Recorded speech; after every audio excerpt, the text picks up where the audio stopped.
Welcome to another edition of Get Victory. I'm Ed Crenshaw, pastor of Victory Church, Philadelphia, and we're honored that you have joined us for this moment of encouragement.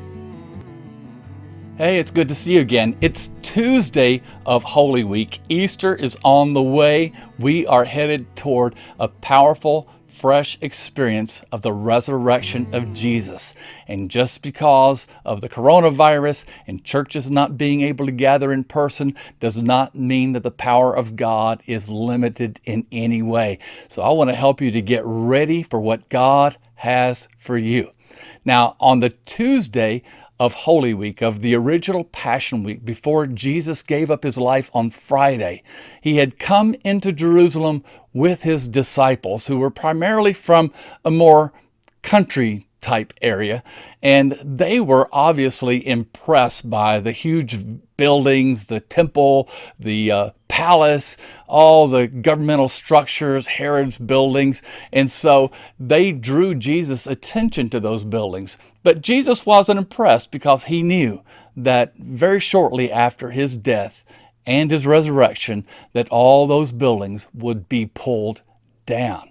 And this raised questions about the end of times, and Jesus used the opportunity to teach his disciples how to be ready for his second coming. They didn't quite understand what was going on, but Jesus wanted to prepare them to be ready for the end of the age. And he prepared them not by giving them exact times and dates, but by giving them the posture that they needed, the principle of being caught doing what God had called them to do. That's how we wait. That's how we become watchful for whatever God has in store, is we just continuously do what God has called us to do.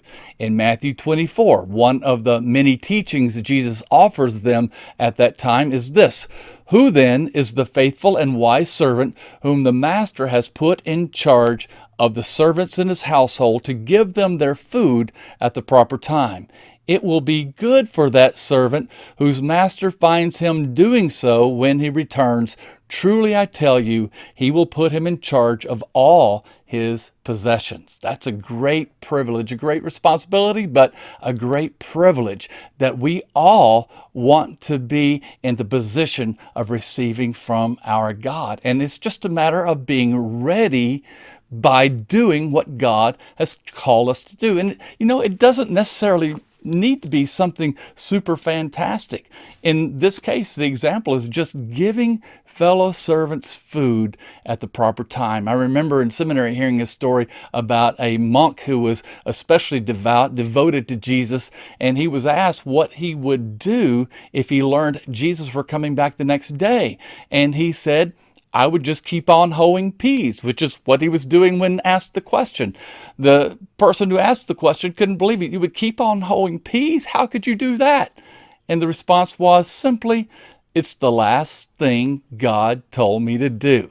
Now, I don't know what God is telling you to do right now, but it might be something as simple as just showing some love and concern for your fellows in Christ, for your fellow believers in Christ, just reaching out with a phone call, making sure that they're doing okay, making sure they have groceries if they're elderly and not really able to get out right now.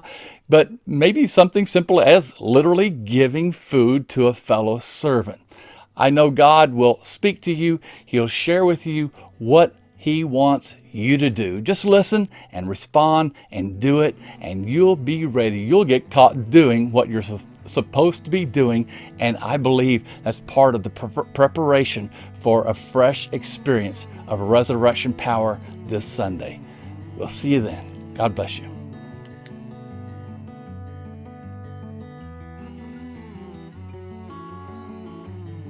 I trust this word has been a source of strength and comfort to you.